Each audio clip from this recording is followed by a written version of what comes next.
I totally messed up. Yup, me. Mr. Perfect. Which a lot of people kid me about. Oh, you're not perfect. No, I'm not. My inclination was that we had water going into the wallboard, which was set outside of here, and it was wet, and I already went over that theory that water was getting onto the plywood below, which is probably true. But this is interesting. I've never seen this before. I don't know how it was possible to mess this up. This is a drain cap.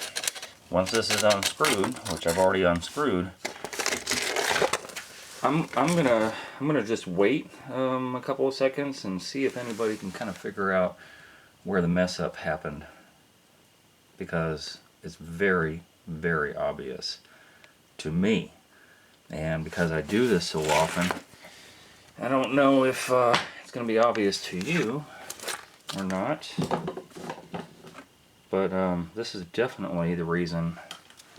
This is definitely the reason that there's a water leak downstairs. There are three pieces to a drain. One of them is your drain cap, which goes on last. The second one that goes on is your drain flange. The drain flange is put there on top of the liner by virtue of 4 bolts I had already mentioned earlier. Where do you see the 4 bolts at? There is no 4 bolts. The 4 bolts are probably on the flange underneath this liner. Well, they are, because I can feel that one, and I can feel that one, and I can feel that one, and this one. But they're supposed to go through the second flange. The first one goes to the floor. The second flange goes on top of the pan liner.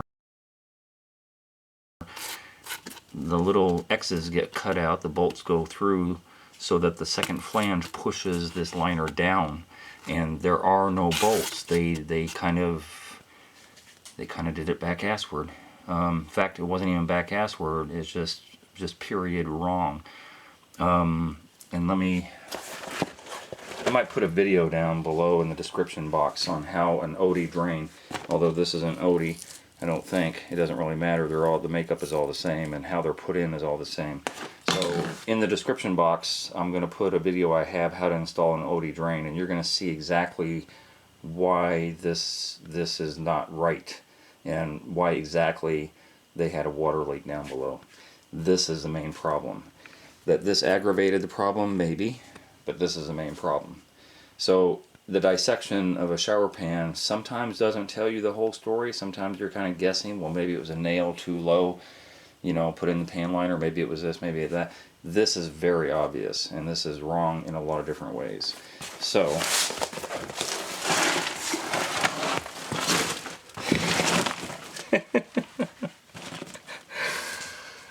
I don't mean to laugh, but I have to.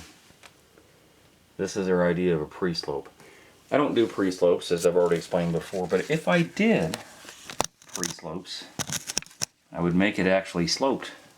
This is like the moon. This has nothing here that's neither flat nor sloped. In fact, it's sloped down in the corner this way. It's very profoundly sloped this way, but it still is not smooth and transitional. Right below, and I've done nothing. I didn't do that before I started this video. I haven't done anything, so you're seeing what I see for the first time. A pool of water on this pre-slope material. This is interesting. That's very interesting, but it's, oh my god, I don't even know what to say about this. Other tilers or other people who've done showers before will laugh at this also. If you've never done one, then you don't know what you're looking at, but this is this pretty much tops the cake. I've got a lot of bad shower videos online with mistakes that were made that sometimes, you know, you can almost rationalize and say, okay, well, they didn't really know what they were doing when they did this part of the tile or this part of the shower or something like that, and that's not catastrophic. You know, all the combined, all the mistakes that they made led up to the problem. This oven in itself is a catastrophic problem. So, you know, now you know if you didn't before.